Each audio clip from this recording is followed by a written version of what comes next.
And our main topic this week here on Mastering Dungeons, we are going to talk about what is best in the Wizards of the Coast published adventure, Out of the Abyss. This continues our series of looking at both Wizards of the Coast 5th edition adventures and the adventures that inspired them. As we have noted before, and will note again, we are aware that this adventure and any other adventure we might talk about are not perfect. In fact, they may ultimately not be all that good by our standards. But this series is focusing on the positives of what we might take out of an adventure and the lessons we might learn from them. So we have vowed to keep it positive, and we are going to try to hold each other to that standard within reason. Yeah. All right. So, Teos, could you give us a brief history of Out of the Abyss, please? Yeah, this is the third hardback storyline adventure released to 5e.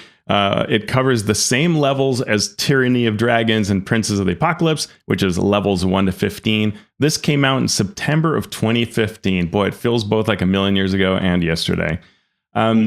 This back then, they would have storyline seasons, not completely different than the seasons that they're trying to bring back now. The storyline season had the name of Rage of Demons. So there was this dual naming, right? Rage of Demons as the storyline. Yeah, you can see it. And it had a symbol, right? That was part of it. It was a symbol that identified each season. And then the adventure was Out of the Abyss. That was the core expression of that season. And then you had many other things that were part of it.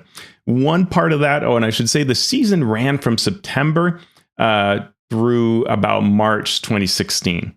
And I did a really funny typo in our show notes. So it was September through March 2015 to 2016. As part of that storyline, the novel Archmage by R.A. Salvatore was released.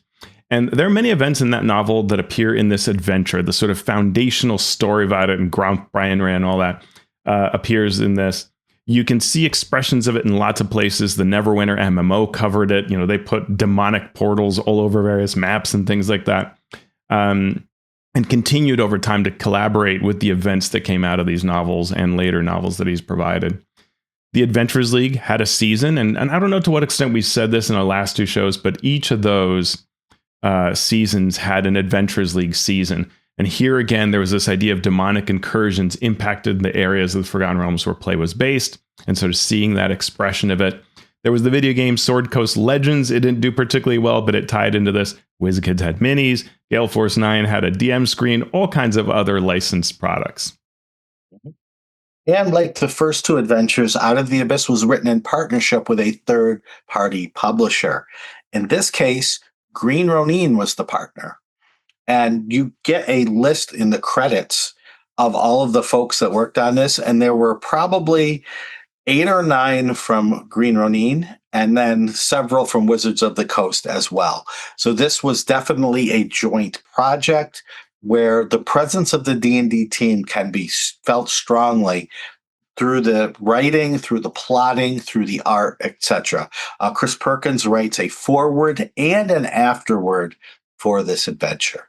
Yeah, and you know, I'll hold back on sort of all the things I've heard, but it is interesting to note that the original idea for 5th edition was really keeping a small staff inside. And if we've heard Mike Merle say publicly that they feared that D&D might be kind of over, that this would be the last edition of D&D, that it was essentially curtains and they would just minimize that staff and just, it would sell what it would sell, and so it would be.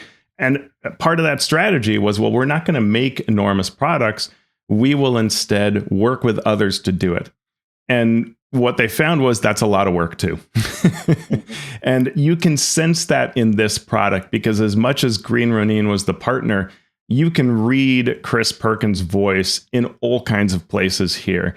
And some of the other designers there too. You can sense their presence. And so even if you don't know all the behind the scenes stories, I think it's pretty easy to surmise that it was a tough partnership where you weren't, and so were some of the previous ones in various aspects, where you weren't quite getting what you thought you would. And after this, we see D&D turn back to growing its studio a bit and really writing its own adventures, because those partnerships were not as easy as one might have expected. My experience with freelancing or third parties, partnerships, is that when an intelligent organization finds a partner that they work with well, you stick with that partnership. Yes. And I think it's telling that after the first adventure, they moved on from Kobold Press to Sasquatch Games. After the second adventure, they moved on from Sasquatch Games to Green Ronin. And then after that, and that does not mean that that any of these were bad. It doesn't mean that there was a problem. All it means is you could see that they were trying, sort of like searching for the magic bullet, and the magic bullet sort of never came. Yeah. And it's not unusual to have that happen. Yeah, yeah, and so we see an interesting adventure here, and if this was not a positive review but a critical review, we might really try to look at how that reveals itself. But that's not our point here, But I will say two things that can be seen quite negatively in today's light, which has to do with changes in our industry and how we look at topics. And this adventure has two repeated heavy themes that are kind of over and over talked about here that we have. It shows you how we've changed our mind since then, or re-seen things. Not that those topics weren't already being critically analyzed, but there is a lot of mention here of slavery in this book. We're not going to dwell on these things in our show, but there was a lot about slavery and near constant mentions of madness and insanity, including when the terms really don't apply. They're not an accurate or proper way to refer to what a person is suffering from or why they're dealing certain things. It's just sort of blanket madness, insanity for every kind of thing that is odd or that has a non-expected circumstance, or as a way of explaining evil, which often happens and has happened historically in D&D. So there is a lot of that here. We're not going to delve into it further than just mentioning that. And so if you want to pick up this adventure, just be prepared that it doesn't read like an adventure today would from the very same team, right? Because everybody has moved in a different direction since then. Yep. So let's talk about what we loved, what we thought was positive in this adventure. First, we need to talk about the premise and the approach. So this is primarily an Underdark adventure where you explore the Underdark, the underworld world of the Forgotten Realms. And one of the cool things for me was the map. We always get that Sword Coast map. Yeah. And in this adventure, we get the Sword Coast map, but the overland part is sort of grayed out. And we get in full color the realms of the Underdark that the characters will be exploring. And I thought that new take on that old map was super exciting for a game master and even the players to look at and say, oh, there is a world beneath the world I know. Yeah. And now I get to explore that. And it's interesting because when you look at this map, you think, okay, this is giving me a rough concept of where things are. Later, I'll get a map that'll show me exactly how to get from one place to another. No, dear reader. No, this is, it has a lot of very sandboxy sort of things that actually continue the tradition of many other Underdark classic adventures, where it's just sort of like, hey, you got to connect from A to B. It's windy, it's wild. Here's some maps to use for the in-between points, but there is no, explained route. And so there are things like the Dark Lake, which you feel like is a lake, and they're like, it's not a lake. It's water connecting in any number of ways across any number of places. And so what we get are just different exploration rules, not a map of the Dark Lake, right? It is a blob on this map that we just showed. But yeah, that's a really interesting kind of take, and so different from kind of your typical adventures. And one of the things that I'll just say as a theme that I liked about this adventure, rereading it, I had kind of forgotten this adventure. I bounced off of the beginning, which we'll talk about in a bit. And when I looked at it, I realized, wow, this is full of ideas and concepts. And they're actually really cool ideas and concepts. And if you can work through the parts that probably any DM will have some parts they don't like about this, it'll be really cool. And it's like a million source books in one adventure, which is really kind of cool. And it's a topic people are often saying, like, give me a cool Underdark adventure. Well, here you go. Yeah. So I agree 100%. First of all, spoilers from this point forward. Yeah. So be aware if you do not want to be spoiled on what's in this adventure. Thank you for listening. We'll catch you next time. So I ran this adventure up until the midpoint. And I thought that this is a great adventure for a very experienced game master and a group of players who are willing to be flexible. If this were an adventure for a brand new game master or brand new players, it might be very tricky to get It's through. a lot, yeah. Because the premise of the first half of this adventure is you are prisoners of the Drow and you're trying to escape the Underdark. And you have a motley crew of NPCs who share your prison cell, who you will be escaping with, which we will get into right now as we talk about the best of Chapter 1. Yeah, absolutely. So this idea is one that is kind of, let's talk about the positives. You get all these NPCs that are just like really amazing. Like they're really cool ideas. And I'm showing some of the image art that appears in this adventure, which is just fantastic, inspiring art for the NPCs. And each of the NPCs is really cool. Like they're really neat ideas. Like you could look at this adventure, and there are more NPCs later. This adventure could be seen as a source book on NPCs. Mm-hmm. And you'd be set. Just reskin them, pull them out of the Underdark, whatever. Like you have the art, you have a wacky idea.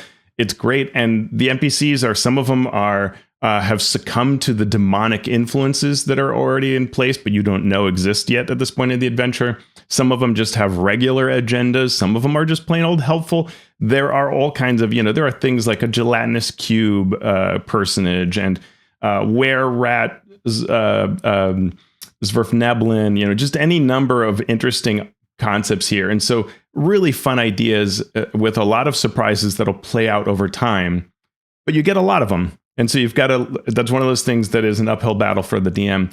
If you can figure that out, how to keep track of these NPCs somewhere on your DM screen or something so you don't forget them, and so you can bring them to the fore when it makes sense, it's going to be amazing because you're in this jail. There are going to be neat relationships possibly with your PCs, and then you're going to have the concept of a jailbreak. We've talked a lot about this sort of idea. It's difficult to sort of imprison PCs and then have them escape. This adventure does a number of things to try to make that better, which is good. Like there is a lot of design that tries to facilitate this. What did you think of that? I will go right back to what I've said about this adventure when we've talked about the beginnings before. Yeah. To have the players, hey, we're going to play this new adventure. Bring your character, build a character. Come on in. Yes. Well, what are your concepts? Yay. And then you take it all away. Yeah, sure. That's hard. Yeah. That can be fun with the right group of players once. Yeah. But it's not great for new players because they already are trying to figure out how to play the game. And if you start to get into you're a spellcaster, but you can't cast spells because of the wards that are up in this prison, or because you don't have your components. Yep. Well, you're this great barbarian and you use a great axe, except you don't have a great axe. Mm-hmm. And even when you get a weapon during this jailbreak, it's going to be a dagger. Yeah. Right. So it's that sort of thing that with the right group, it's okay. What I prefer and what I did when I ran this was say to the players, someone comes to you and tells you that the Drow have been taking prisoners. Mm. They want to know where these prisoners are ending up. They need you to pretend to be helpless, hapless wanderers in the Underdark, but let's get you prepared. Let's make secret pockets of skin where you can hide your thieves' tools. I need one of those. Get you your spell component tattooed on you, right? Your focus tattooed on you instead of something you hold. So when you get there, it's not trying to eke your way through with a dagger and a rusty dagger, and because this adventure is tough. That the chapter 1 is tough, even if you have all of your equipment. So making a player, especially a new player, go through that is tough. So do the work ahead of time to make the players feel empowered. They're in on the plot, as opposed to just saying you wake up with no equipment in this prison. Yeah, the adventure tries to do its best, which I do appreciate, because there are adventures out there where they'll come up with an option like this and just expect it to work. And you're like, I don't know how. Here they do try to say, like, okay, there is a drow who is jealous. So there's this drow drama. So at the easiest thing is, and the adventure basically spells it out for you, saying this jealous drow will just open the door for you and say, go cause havoc because I want the other guy who's in charge to not look as good as they have been. Or there can be an abyssal incursion that creates a big distraction, and now you can break out if you want to have a little more active agency. But as you said, it's still hard. Like, you've got to get around and figure out how to escape. And it's one of those adventures that at various points in this adventure, it really has so much freedom that I think a lot of groups just might blink and go, where am I escaping to? Like, out somewhere, right? But before we get to that, Velkenreeve, which is where the prison is placed, is a really cool drow outpost. I really dislike it when adventurers say, "Oh, you're in this amazing place. It's just a normal jail cell and normal whatever. It's a cave." No, this is hanging from and carved into enormous stalactites with webs underneath, which serve as a sort of safety net if you fall, but also super dangerous and you could die anyway because of the spiders, et cetera, et cetera. But it looks amazing. You get a cross section of the art, and it's a really neat concept to explain to the players.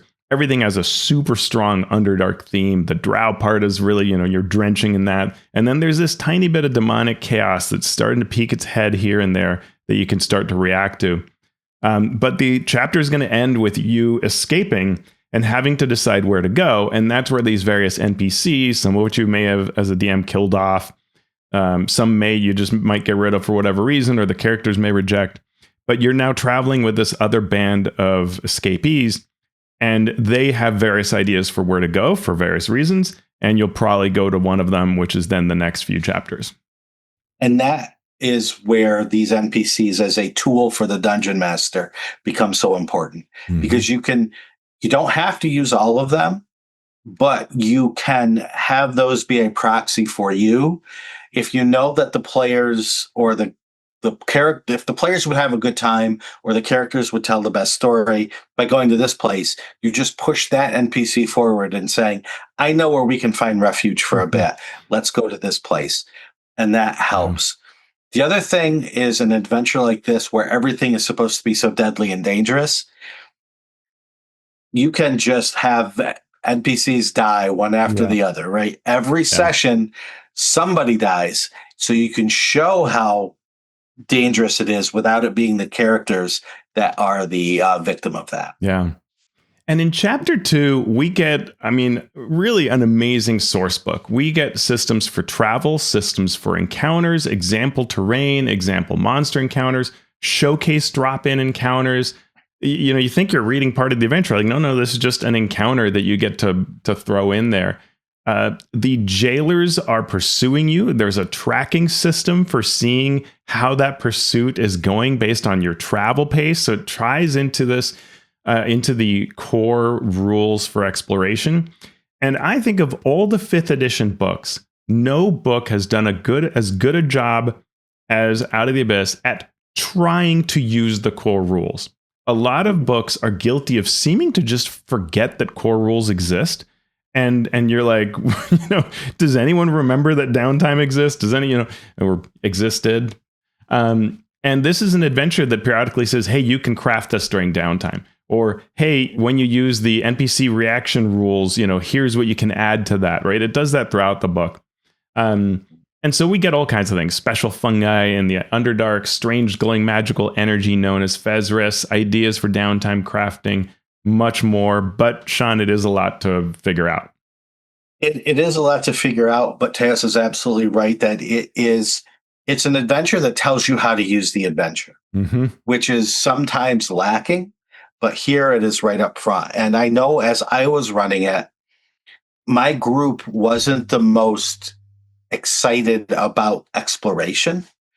But when I gamified it in the way that this adventure does and said, you're being pursued, so you have some decisions to make. What speed are you traveling at? How are you traveling? Who are you bringing with you? Which way are you going? And then they really got down and wanted to understand their choices, wanted to make the right choices.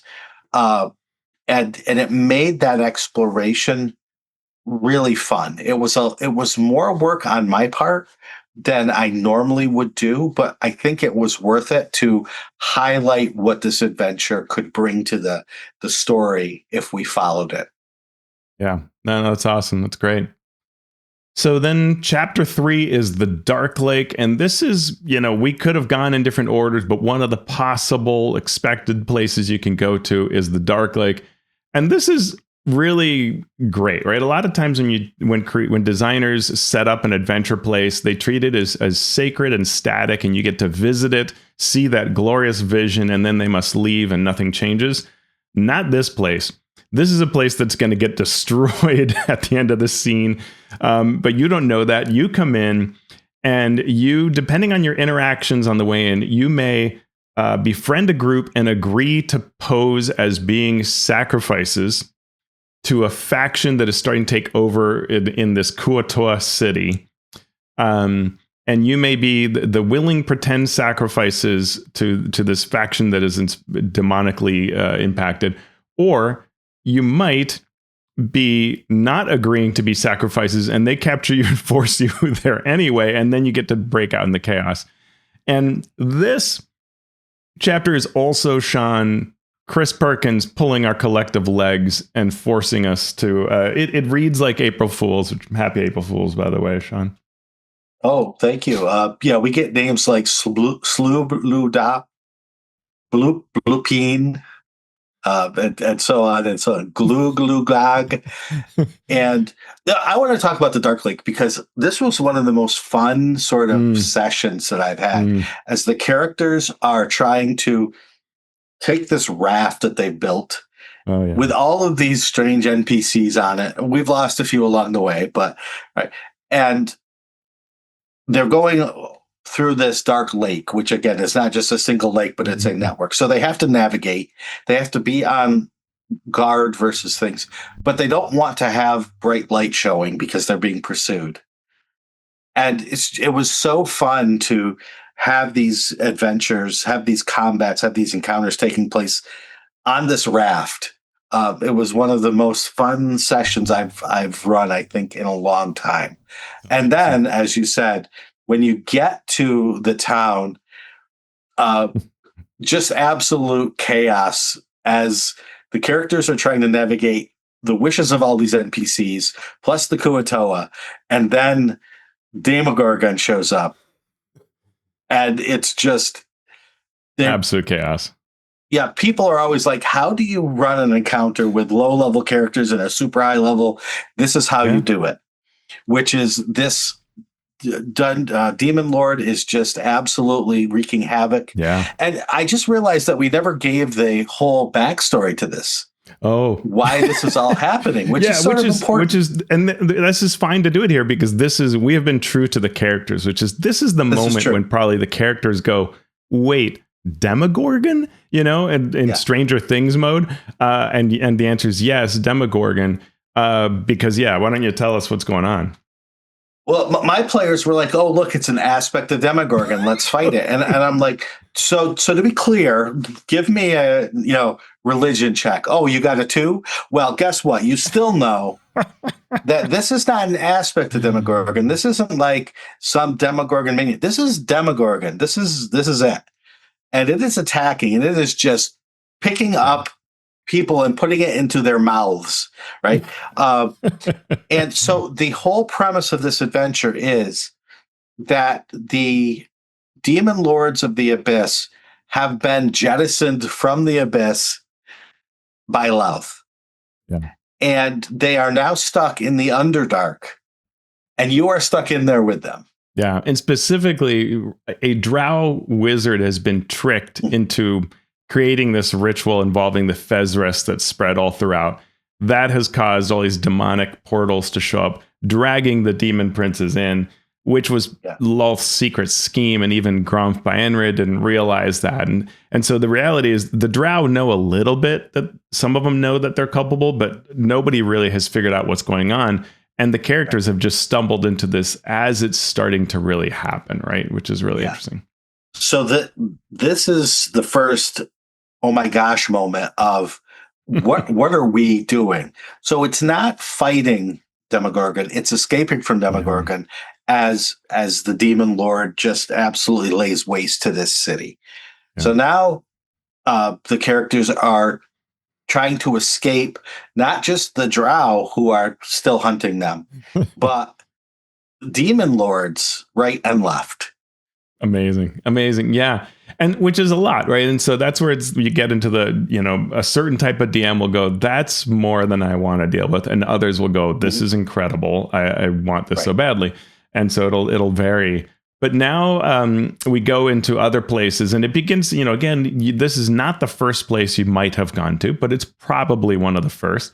And there are various others. And so chapters 4, 5, and 6 are other versions of this. We get Gracklstugh, Neverlight Grove, and Blindengstone. Gracklstugh is very sandboxy, even compared to this place. Lots of possible quests in this town. Interactions with everyone from the pursuing Drow, stone giants that work here, the Dwergar, Themberchaud, the Red Dragon, who may hire you to do things, and various things you find. Different groups want you to do different things, and they're like, you may find the Red Dragon egg that was stolen, which is being used to threaten Themberchaud that if he's not in line, he'll be replaced. And so Themberchaud would want that destroyed, and Themberchaud, by the way, being the Red Dragon from the D&D movie. And you can get some useful information on current events and places to go to that are not going to lead you directly to the surface in all likelihood, but at least point you towards possible places to go. And so this is where chapters 4, 5, and 6 are Gracklstugh, Neverlight Grove, and Blindengstone. Mm-hmm. And while it says the characters can go to these in any order they want, it's almost imperative that you do it in the order that you do it. Because in some of these other places, this Demon Lord threat is not as pronounced as it is in I have to say the name now, Sourcebook. Yeah. In Sourcebook, it is, look, here is Demogorgon. In the other places, it can be more like behind the scenes chicanery going on. So in order to deliver that punch, you need to start there. Ending in Blindengstone is important in this order, I think. That's true. Because that is the easiest escape for the characters from the Underdark to the surface. The other locations have either hostile or possibly hostile cities, species. Blindengstone are deep gnomes, and they are, while not always lawful good, are the most amenable to people on the surface. So if you go through with the idea of the easiest escape is from Blindengstone, you want that last. Yeah. And so you sort of want to go in the order that the chapters are listed. Yeah, so Neverlight is full of Myconid goodness. If you find yourself going, boy, wouldn't it be fun to have these, people who communicate through spores and all the tropes you might play of having them act like they come from California and do a lot of drugs. That certainly works. And the quasi mystery to solve here around a group that is thinking differently from the normal community, right? Which is really weird for Myconids. And of course, it has to do with Zugtmoy influence. And so the demon goddess of fungi is doing all this. Blindengstone has the Pudding King, right, which is associated with Jublix, and that is Blindengstone. I thought was interesting because during D&D Next, we had a playtest called Reclaiming Blindengstone. I think it was Rob Schwab that made that adventure. It's a ton of fun, and there are some similarities, some overlap, but a lot of changes, like NPCs, cavern sizes, and just there are a number of lore pieces that just are completely absent from that earlier adventure. What I thought was an interesting decision to do that. You could play around in Blindengstone for a really long time. You could have many sessions just in that little place until you finally, come up against the Pudding King. And that is where the gnomes are likely to actually, like you said, give you that way out that literally is like, we will take you to the surface. All of the other chapters, ostensibly the DM can decide that somebody helps you, but nothing there states really like, and this person takes you to the surface, right? Instead, it's more like they'll tell you to go to, Blindengstone could be a place that you could get out. Yeah.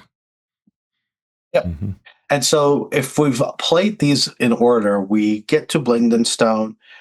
We help the Deep Gnomes deal with the Pudding King, and the Deep Gnomes say, "Oh yeah, we can get you to the surface, no problem." So Chapter 7 then becomes Escape from the Underdark, which is pretty straightforward. It's okay, off you go, but now this hunting party that's been tracking you has finally caught up to you.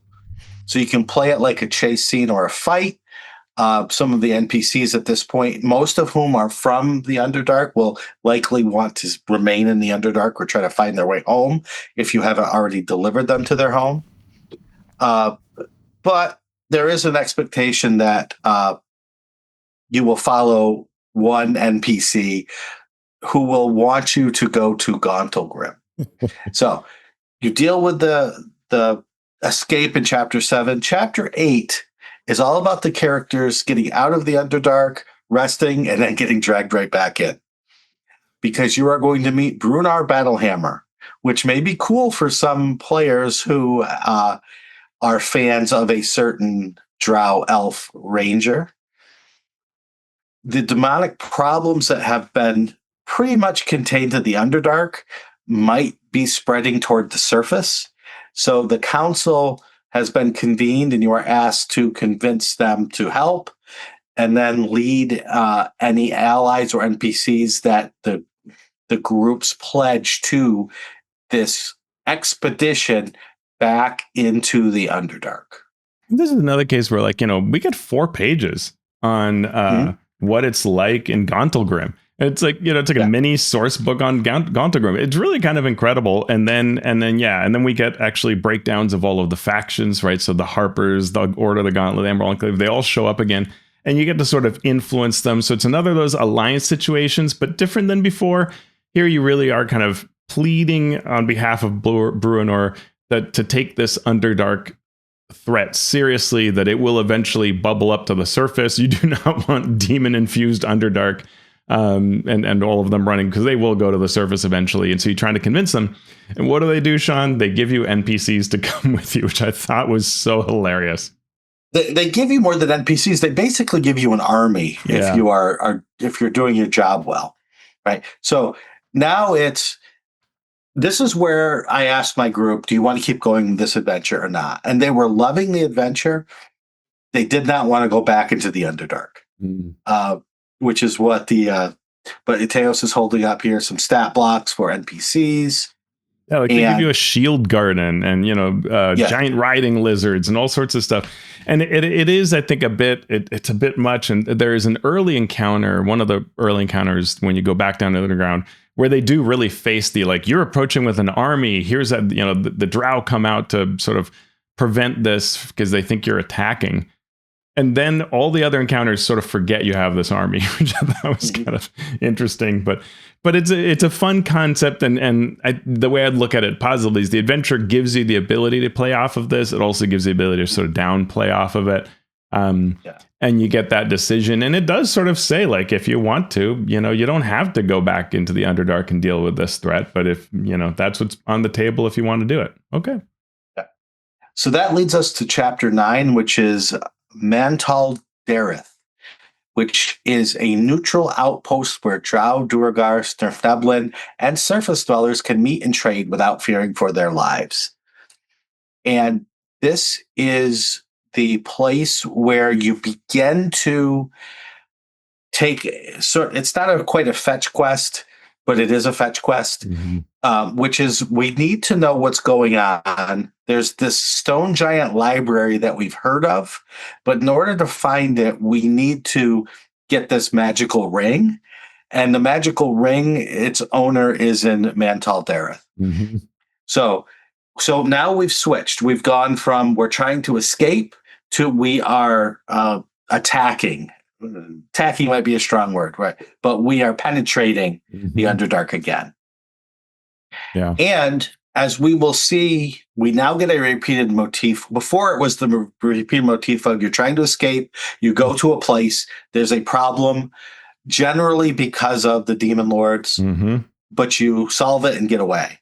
Now it's the exact same thing, but moving in the opposite direction. Yep. So you go to Mantol-Derith, and there is the demon lord, I'm going to say his name correctly, Fraz-Urb'luu, was, like all the other demon lords, summoned to this place. However, Fraz-Urb'luu himself was already trapped in a gem. So it was the gem that was pulled in with his essence in it. The demon lord Fraz-Urb'luu is all about treachery and paranoia and trickery. An illusion. So when Teos was talking about madness before, this is where it really kicks into overdrive. Everyone in this place has become super paranoid. So it's a place that's already on a razor's edge because it's different species who normally don't get along all coming together. And now it is being heightened and warped because of the presence of Fraz-Urb'luu. Yeah, and there's a part that talks about how the gem has traded hands and why. Oh, I can't believe they went as long as they did in explaining this chain of how this gem has passed and how all these people, as soon as essentially touch the gem, they're overcome by this demonic infusion and they begin to, do things that they wouldn't normally do, behave in ways they wouldn't normally, all because of this demonic influence. And you need to trace that down, find that, because you'll then also find the ring, and you end up destroying it. When you destroy the gem that holds Fraz-Urb'luu, then he is returned to the abyss because of the way that he'd protect himself inside this gem. So the good news is you don't have to fight him. You just have to destroy the gem, which is actually surprisingly easy. The hard part isn't destroying it. It has like 1 hit point, but it's finding it and going through this chain of things and dealing with all the paranoia of these groups. And there are all kinds of bizarre side plots. Like there is Zazax, the Eyemonger, which is a beholder that likes to graft other beholder eye stalks onto itself. And there's an NPC's Verfneblin named Peebles, who you might, with them, attack another beholder that works with the Xanathar. And if you do, he grabs beholder parts and then he goes, oh, that way is unsafe, go this way. So you run into the beholder, and then the beholder wants the parts, but no matter what happens, it's attacking you. It's just, there are some really interesting sort of wild bits that you could, easily lift from here and put it anywhere. It also is a showcase of how to have interweaving plots like this in ways that many adventurers don't do. This really has a number of places where those NPCs you meet later get activated, right? They get to a particular town. Well, this is their town. Now their agenda, right? There are were-rats, Verfneblin, who may not tell you they're were-rats. You get to this Verfneblin, to the Verfneblin Blindengstone. Now they tell you, hey, we are, were-rats, or you as you befriend were-rats or decide whether to fight them or befriend them. They reveal who they are. There's a lot of this sort of interesting pieces that, you deal with the Pudding King and maybe the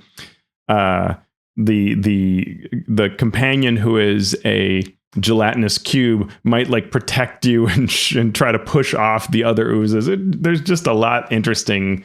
You can learn from that as a DM of how they interweave these plots and activate them. It's a great toolbox for running a fun interactive campaign. If you try to use it as a blueprint and do everything that's there, you will quickly, even as an experienced game master, be overwhelmed. Yeah, I think so. All right. So if you get through chapter 9, you will now have the ability to find Gravenhollow. So chapter 10 is Descent into the Depths.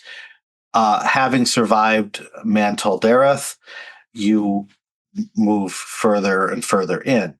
So this chapter isn't about finding Gravenhollow. It's about just generally Traveling, yeah. existing in the Underdark again, this time not as escaped prisoners, but as conquerors. Yeah. And so, yeah, go ahead. It's an interesting concept to say, like, well, let's take those earlier exploration rules and modify them. Oof, okay. But also it does something that a lot of adventures don't do, which is it says, maybe the characters want to go back to where they were before. Let's update you on how those places has changed. And that's kind of cool, right? This idea that it really does remember and acknowledge you might want to go back to where you've been. Here's how it has changed since you were last there and how to make that interesting. Yep. Including marching on Menzoberranzan. Mm-hmm. Just let's go right to the Drow city with this army. Okay. But the adventure acknowledges that there may be players that want to do it, and good on them for at least thinking that far ahead. Yeah.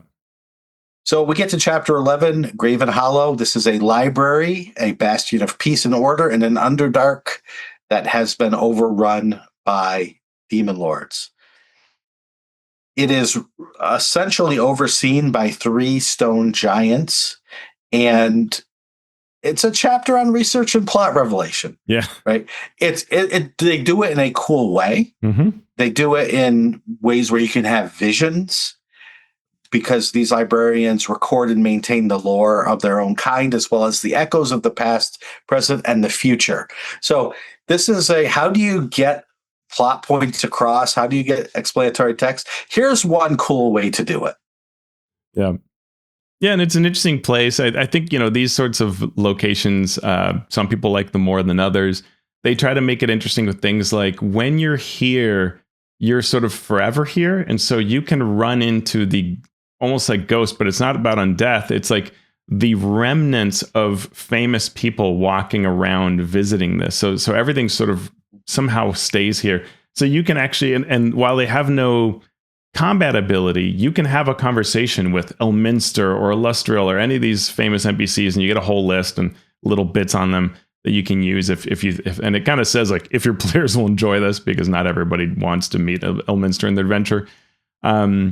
But it's an interesting concept, and it's divided into sort of present, future, past, and each of the stone giants oversees an area.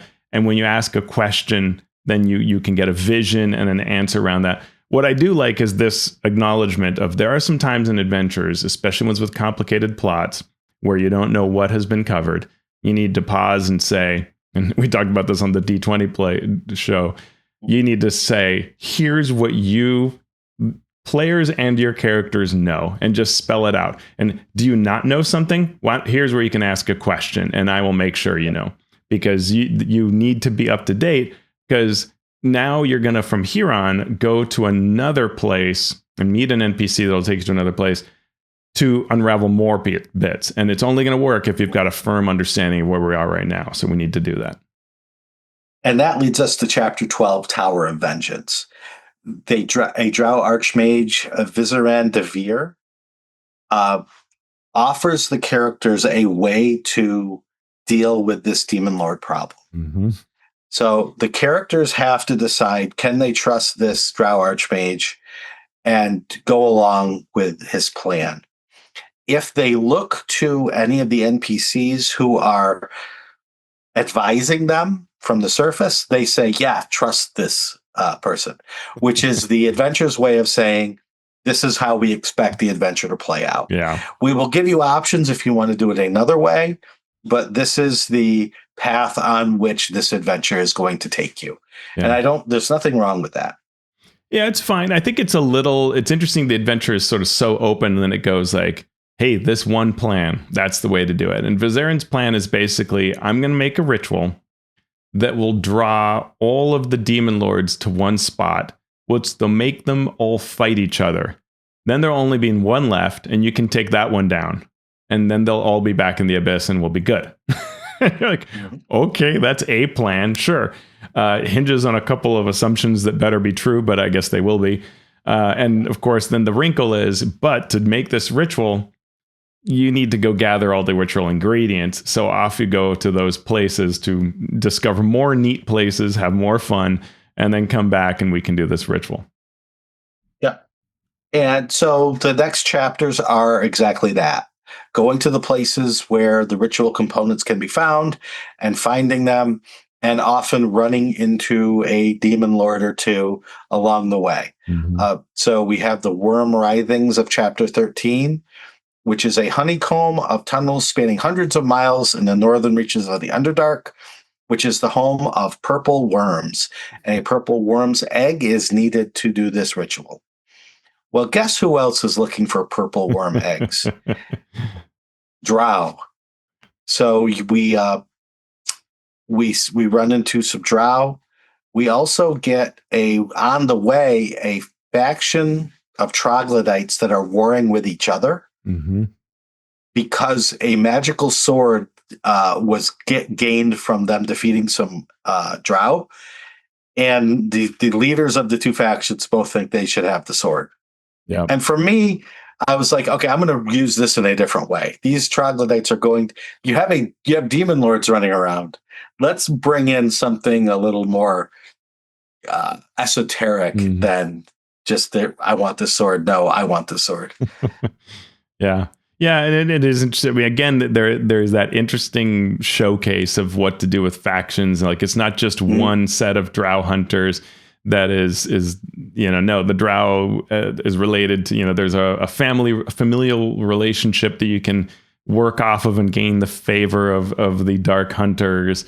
The troglodytes, ways to deal with that. Like, there's some neat things here to play off of. The labyrinth is Baphomet, the Horned King, has appeared into this place, and his rival Yunogu is hunting in these twisting passages of Baphomet's new domain. You have petrified angels in this one place, and you need an angel's feather, and so there's this interaction with like their remains there that's kind of cool as well. Then chapter 15 is City of Spiders. What'd you think of that? So this is weird. This is strange because for me this goes a little out of order. So the plan is gather all of these ingredients, and then what the Drow Archmage wants you to do is take the thing that he creates and put it in Menzoberranzan, and all of the demon lords will be drawn there. They will fight there, and they will destroy the Drow in the process. And win for everyone.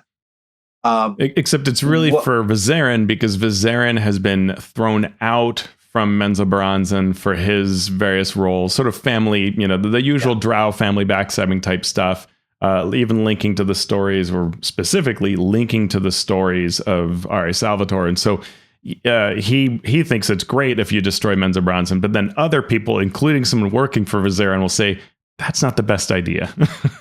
Yeah. Vizeran says it has to be put here. And the apprentice says, I don't think it really does. I think it would be put anywhere. So if there's a better place to put it there. Yeah. We basically get a gazetteer of Menzoberranzan at this point of chapter 15. And, it's fine. There's a lot going on. And because Demogorgon originally appeared there and sort of roughed the place up, some of it's in ruins, some of it's still okay, but there's a little bit of chaos, and that little bit of chaos is what allows the characters to actually get into the city where normally they might not be able to, or they might be captured as soon as they try to go in. But part of the reason they're there is to find the grimoire of demon summoning that was used originally to bring all of the demons here, or demon lords, into the Underdark.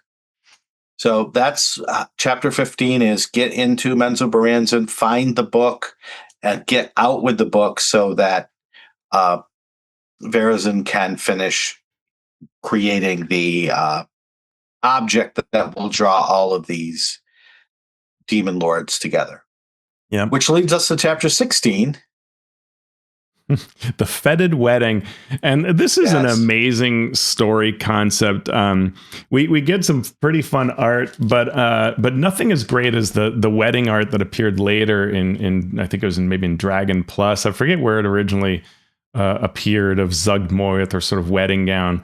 But the idea is Zugmoy is going to marry Aramikos, which is from the R.A. Salvatore novels, this fungus that has taken over all of this territory in the Underdark. And it is sort of a sentient multi-organism. If you've read about sort of fungal, bizarre growths that are where all the mushrooms are connected, this is that kind of idea. And if Zugmoy marries Aramikos and extends her sentience into his, she will take over a lot of the Underdark and be sort of an unstoppable power.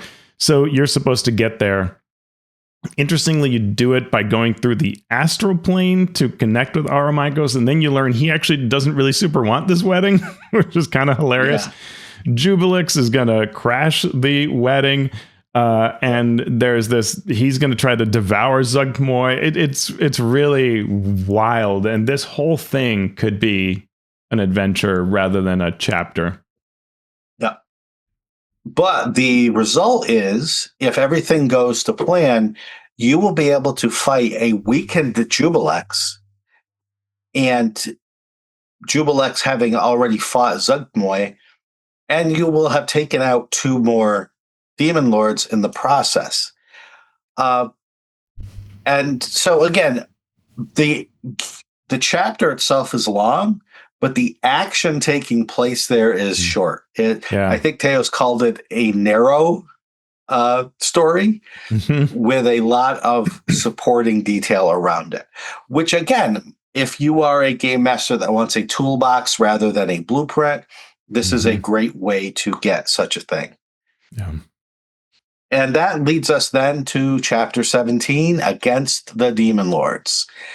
Woo, so much is happening on so epic a scale that this is a bunch of ideas with very little actual encounter material in this chapter.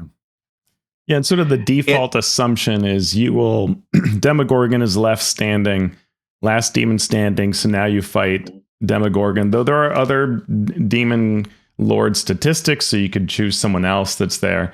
And so having defeated that last demon lord, then that demon lord returns to the abyss and life goes back to normal, essentially. And for me, this is, we always say you can't write every contingency into an adventure that the players might do.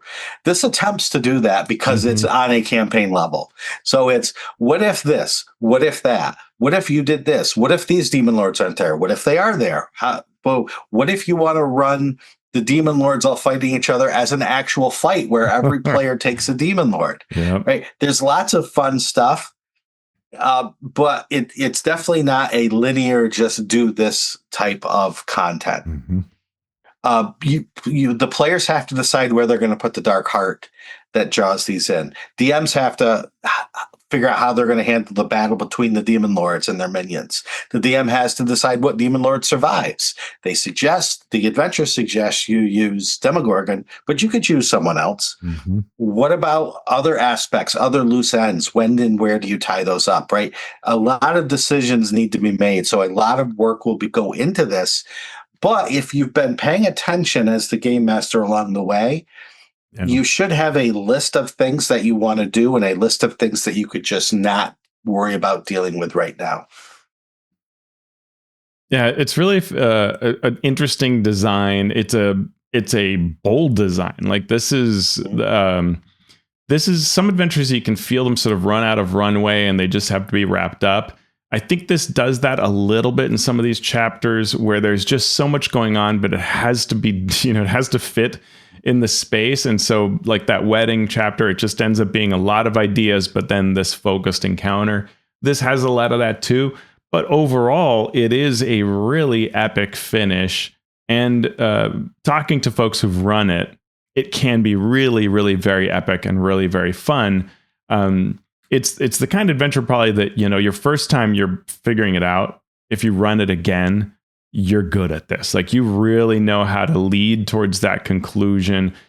towards the final demon that's left, if it's Demogorgon or someone else, and how fun that'll be, whether you want to have that final battle involving all the other demons. It's a lot of fun. I mean, we get in the Appendix D, you know, Baphomet, Demogorgon, Fraz-Urb'luu, Grazd, Jublix, Orcus, Yenogu, Zugmoy. And a lot of these, like there's a scene in the library where you can inquire about Orcus, and it just says, oh yeah, you get this vision that shows them like way off, you know, thousands of miles away. Don't go find them. And this is what Orcus is up to, right? But if you want to, you could have him be there at the end, because we get his stat block. Sure. The appendices are modifying backgrounds. Good example of how to take the backgrounds of 5e, not 5.5e, and change them up for a campaign. Some cool magic items. Dawnbringer comes to mind, and the Drow-flavored cloak of Elvenkind called the Piwafwi is there. It's also a cautionary tale on not letting certain magic items made for one particular campaign into a larger organized play setting, but that's a whole other story. A lot of people wandering around with Dawnbringer attacking because they played just enough of Out of Abyss to get Dawnbringer. How interesting. That's right. We have new creatures like the Darrow and the Ixix cattle. That new to 5e came out here. I also liked how they did the Duergar. There was a Duergar stat block in the 5e monster manual, and what they did here was they say, you're going to need a lot of different Duergar, so let's do this. And they did make whole new stat blocks if it was different enough, but they also said, just add this little element to this regular stat block and change the CR to 2. And I thought, you know, it's saving space, but it's also showing game masters how to do these things. Yep. Yeah, I really like it too. Give them this spell, give them this feature. Really nice, simple way. Plus some neat stat blocks as well.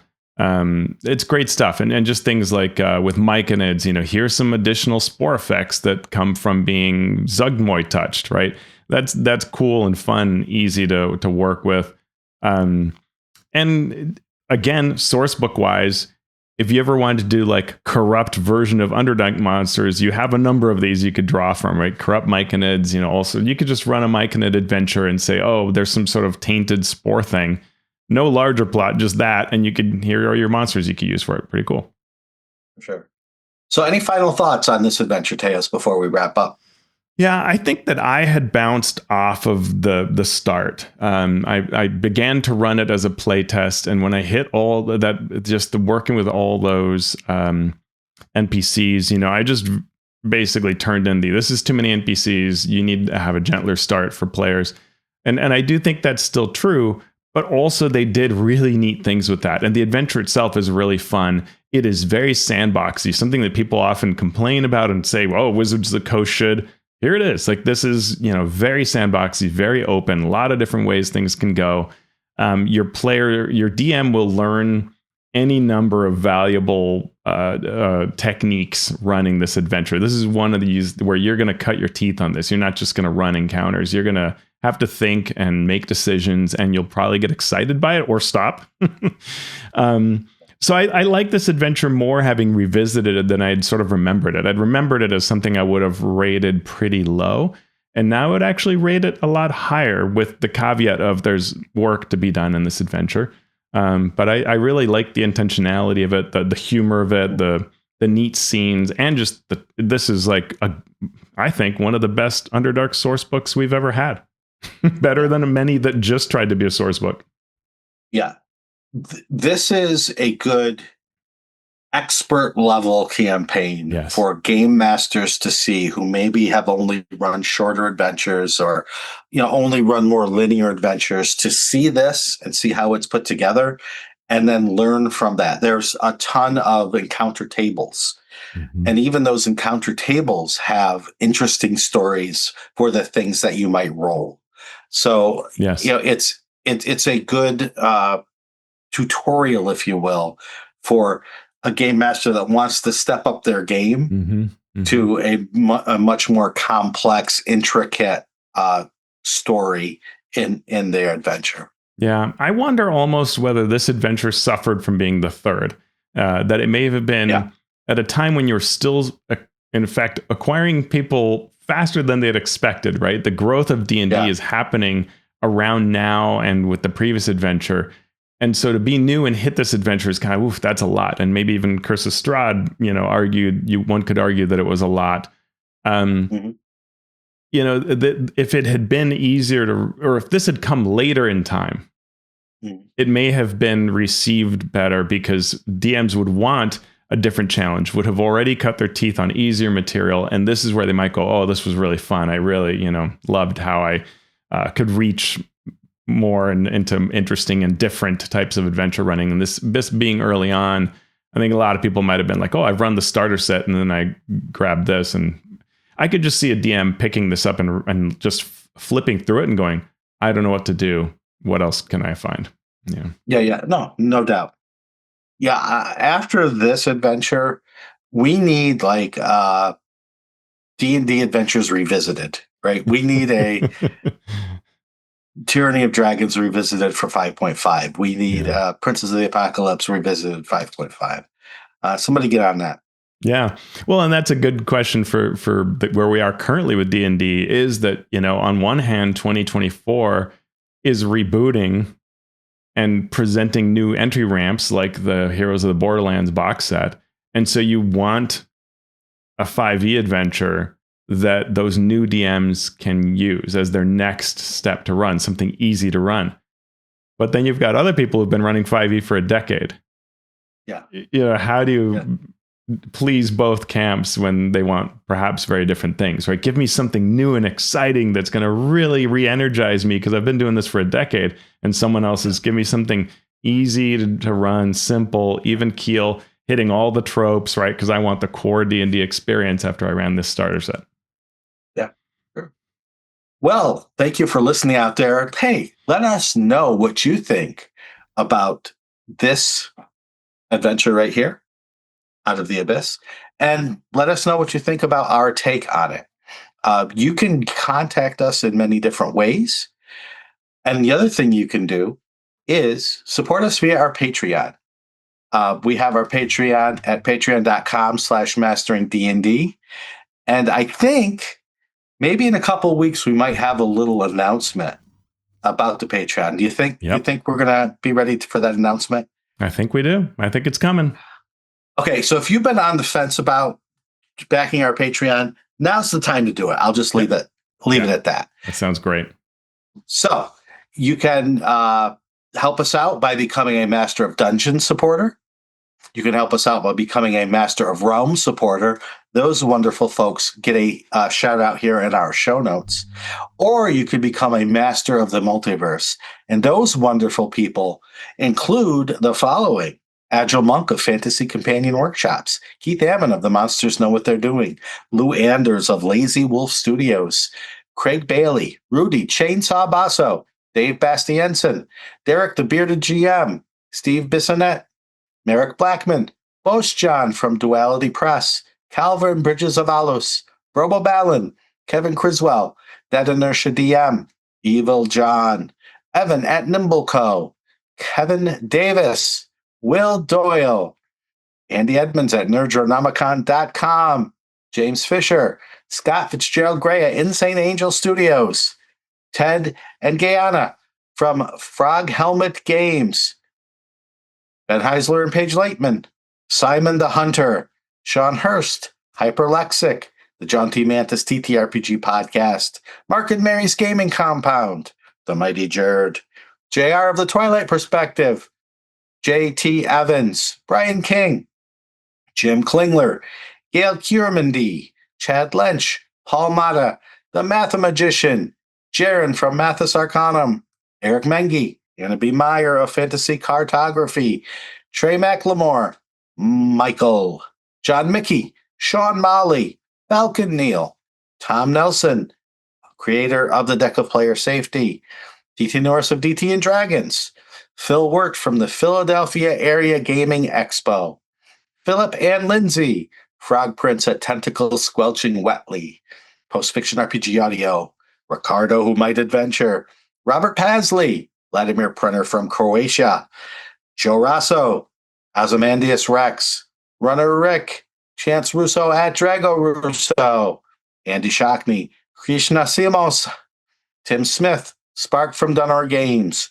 Jeff Stevens at jeffstevensgames.com, Josh and Lee Wanika of the Tabletop Journeys podcast, Talos the Stormlord, Jeremy Talaman from Masters of Alchemy, Tres, Ryan Schrook, Joe Tyler, Marcelo de Velasquez, the Valiant DM, Vedwaklis G, James Walton, Graham Ward, Jason Ward from Accidental Cyclops Games, Javier Waziak, Waterford Wizard, Chris Webster, and Walt Winfrey.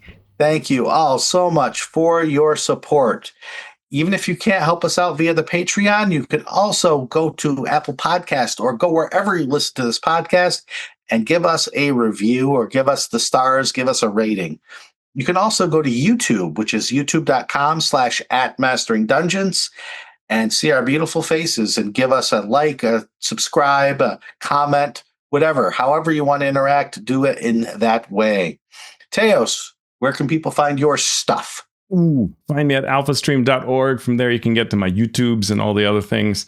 I think I will have something on the finishing the trilogy of videos that I did on skills, which has been a lot of fun. Also, folks on the Patreon, I have a new version of the Draw Steel Adventure Tools for you, and that's a lot of fun. I've been working, as you know, on all this cracking of suns. And so I've been looking at things like, what's the easy way to sort through all the treasure and titles and things like that? And so that is now part of the tool. Awesome. You can find me on the socials at Shawn Merwin, or better yet, follow the podcast at Mastering D&D on all of those socials, Mastodon, Blue Sky, etc., etc. Or you can always email us at masteringdnd@gmail.com. So, we have escaped from the abyss. We have dealt with the demon lords, Teos. What are we going to do now? I think we have to go into the sky for the devil lords. I'm going to eat some Gracklstugh. Yum.